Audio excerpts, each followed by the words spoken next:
Hey guys, what's up? It's Bobby with Gilk Sports Cards. Hope you're having a fantastic day. Let's have a little chit chat today. You see on your left, Bowman U, that is a Fanatics product. And on the right, Select Mega Box is a Panini product. So if you hadn't heard, it's kind of funny. Panini has sued Fanatics, pretty much saying, wah, wah, wah. You guys are trying to control the sports card world. You're trying to become a monopoly. It's not fair. And then today, Fanatics had a countersuit against Panini saying, whoa, you guys don't care about the hobby at all. And you're making so many mistakes that these opportunities are coming to us so that we can fix the sports card hobby. So I thought it would be kind of a fun video to go through each company and at the end vote if I had to choose what company I am for. I would really love for you guys to all let me know in the comments if you had to, gun to your head, are you pro Fanatics or are you pro Panini? So let's talk about Fanatics first. Obviously, in a couple of years, they take over the licensee for NBA and NFL cards. so basically, Panini is going to be pretty much out. I think it's in 3 years. It could be 2, but I think it's in 3 years. They're going to be out, not able to make a licensed card. So they can still do what they do, like with baseball, and have unlicensed product. But obviously, that stuff normally doesn't sell as well with the license, with the team in the picture, and all that kind of fun stuff. They are gearing up, Fanatics. They've bought a vault company. They're getting super involved with the top breakers. Like they've bought multiple companies.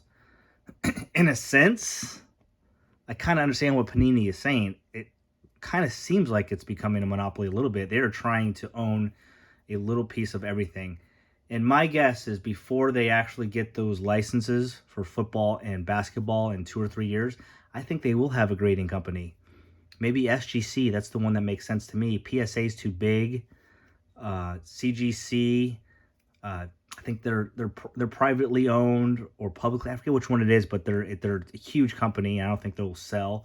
So SGC would be the one that would make sense for that because they have everything else. But I do like that Fanatics has cut out the middleman. So there used to be like a distributor that would sell to the Targets and sell to the card shops, and that no longer happens. They sell directly. Takes a lot of the riffraff out of it, a lot of the shadiness out of it. Smart decision. Plus, Fanatics obviously makes a little bit of money. For the most part, I love their price points. I mean, look at Topps Baseball. Pretty much the best rookie card you can get for a baseball player normally is Topps Chrome. You could obviously, there's Bowman first, which is a big deal as well, but rookie card, Topps Chrome. Their hobby boxes are $150. You guys have probably seen tons of those opened up. And of course, not every time you open up a box of that, you're going to make money, but you don't get crushed. Even a bad box, you probably make half of it back because you're getting some pretty good rookies. I mean, there's so many good rookies, a few variations or parallels. You know, an auto, you get an auto. Then let's look at Panini. Select Football, for example. Like their hobby boxes are like $600-$700. Like unless of a miracle and you pull a crazy 101 or a crazy auto of one of the top guys, like you're losing money, in my opinion, 9 out of 10 times if you open up a hobby box of any Panini product. They're so highly priced. It's sort of ridiculous. So on the negative, I will say for Fanatics, it's happened a couple times, but we all love Fanatics exclusive products, and a couple of times they did not offer it to the public.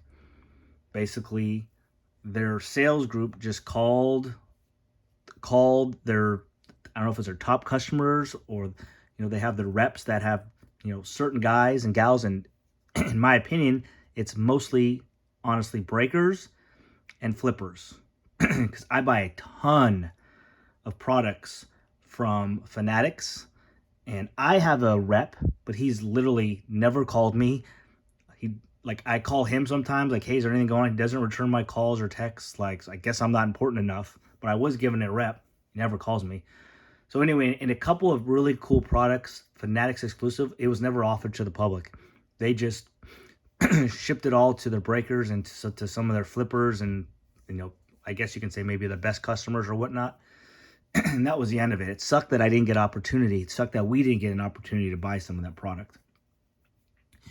Excuse me. If you haven't heard, they have some new hobby boxes that are basically breakers exclusive. Like, they have a new Topps Chrome Baseball breaker product. It's only like 12 or 15 cards, but they're all like parallel numbered cards, like with an auto, like really cool stuff. But you can only get that box if you're a breaker. And what I don't like about that is that they've already picked the breakers that they want. So it doesn't concern me. I've liked the idea of doing some breaks, but it's not in the cards. It's not going to happen. I feel too guilty, like, for you guys buying a team and then spending, say, $50 and then you get just trash in return. And that happens, the majority of the time. I feel guilty doing it. So it's not in the books for me. I'm not going to do it. But I don't like how Fanatics already has pretty much picked out the breakers they want.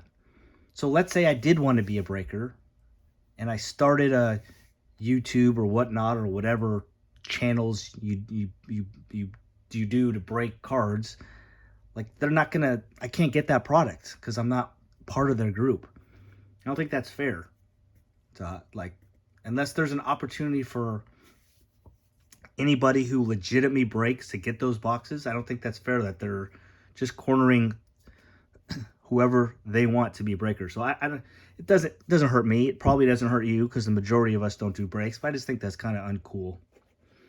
But price point, I like. Customer service, I haven't had many issues, but like a few things, like maybe with some shipping that I got overcharged, they respond well. I like the quality control. They had a rough one with 2022 Topps Chrome Update Baseball, which was pretty exciting with Julio Rodriguez and Bobby Witt and all that. That one didn't go well, but for the most part, quality control has been great. And that might have been, just in the beginning of when Fanatics took over for Topps, so that might have been kind of out of their control anyways.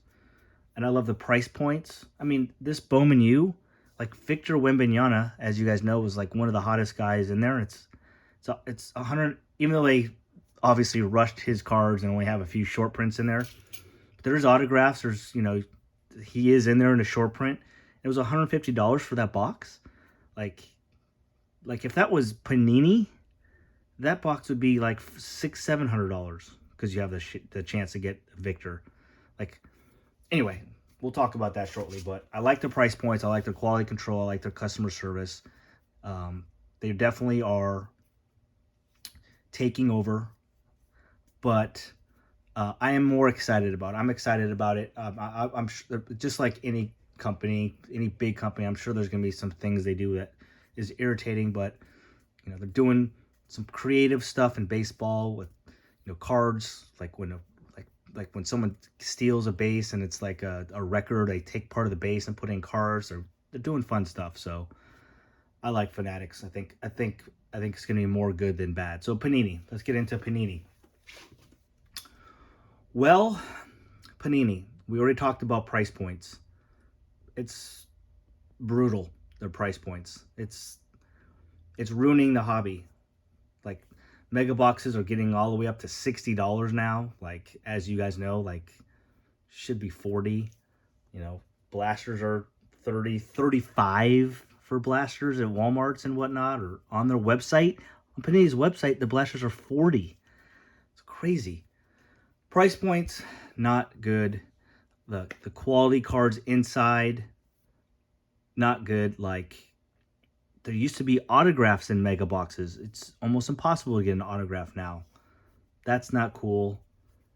Their customer service, uh, I'm sorry guys, if Panini's you're listening to me, just being honest, it's the worst customer service I have ever been a part of in my life in any company in any industry.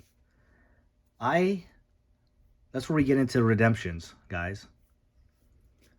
Okay, Panini, it's not all your fault. Like the athletes aren't signing the cards. Like all you could do is ask and warn them that what can happen if they don't, or whatever the rules and restrictions are. I'm sure they're doing everything they can, I hope, to get these athletes to sign the cards, and they're just not, and the athletes are doing it.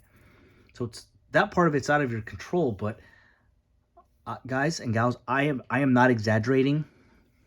At least once a week, I email Panini customer service just requesting some help on the 12, and they're not monster cards anymore, but like 12, they were monster cards though back in the day. Like I have some Luis Robert um, RPA signatures rookies. Okay, now he's playing all right this year, but in 2020, those cards were, I had a couple of them, it was probably $500 to $1,000 card. It's obviously not even close to that anymore. So, but for you guys, Panini, to not just respond, like, hey, we understand, I'm so sorry. Here's your choices. Do you want, sometimes they do these like silver packs or white crystal or white sparkle, I think it's called, white sparkle cards, or hey, do you want some different players? What's your favorite team? Like, how about this guy in exchange for those? They completely just don't respond. They don't respond. I've left messages and I at least email once a week. Never had a response. It's absolutely ridiculous. Like, it's ridiculous. They could do something. We all know they can do something. I mean, how about even turn redemptions into like dollars in order to buy some of their product? I would actually at this point take that.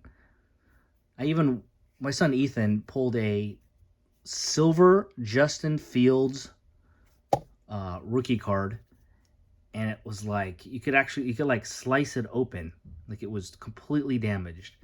Like you could take half the card would just like come apart. And we sent that in that day, and they still haven't replaced it, haven't responded. It's like, so customer service it's absolutely terrible. Price point for their products is absolutely terrible. Quality control is questionable. Um, I don't have. They are overprinting. I don't. There's not enough autographs. There's not enough hits in any of the retail products, at least. And it seems like there's not even that much in some of the hobby boxes. You get like 2 or 3 number cards, and that's it. You're spending $600-700. You spend that much money in a box, you should be at least get half of it back in value. I think that should be kind of the limit. Like you spend $600, obviously you can't control it completely, but you should at least get $300 back if you can invest that much money. Customer service is terrible. Price point's terrible. So it's a pretty easy decision for me. I know Fanatics won't be perfect, but I know they want to grow the industry. There's going to be commercials, right? Players are going to be talking about it on TikTok and Instagram. I believe when they take over in 2 or 3 years, they know how bad redemptions is with Panini, and they're going to figure it out. They're not going to let that happen. They'll be quick to make an adjustment or help us if some guy isn't signing and give us alternatives. I'm pretty sure. So, I love Panini Select and Prism. I love like the products. It's awesome, man. I love opening it. They just I don't think they care about the industry. They just want all that money, and they're a business. I understand that part too, but I think you do it both ways. I think you could make a lot of money and still care for the industry and do the right things, and I don't think Panini does that. So the rumor is Fanatics is actually taking over the manufacturing plant in which Panini gets their cards made. And so Panini's struggling. That's why they're so behind right now and delayed, because Fanatics pretty much owns that plant, and so they can't get cards made, and that's why everything is so delayed. It's kind of funny. That's part of the lawsuit. I mean, what are you gonna do? Fanatics like, hey, we bought the plant. Tough SHI. You know what? Like, that's not our problem. Go find a different one. We could buy whatever we want to buy. So, anyways, like I said, it's not gonna be perfect for Fanatics when they do take over, but I believe it's gonna be good. I think the hobby will grow with them. And let's hope that it does. So please let me know. I'm sure there's a lot of guys and gals that love Panini, and Panini's been great to a lot of people, I'm sure. Just hasn't been great for me. So what's your vote? Are you pro Fanatics or are you pro Panini? So that's the video day for today, guys. Thanks so much for listening. Have a great day. Please give me a sub so we can get over 300 subscribers. It's been fun. Have a great day. Have a great week. We'll see you on a video tomorrow, guys. Peace.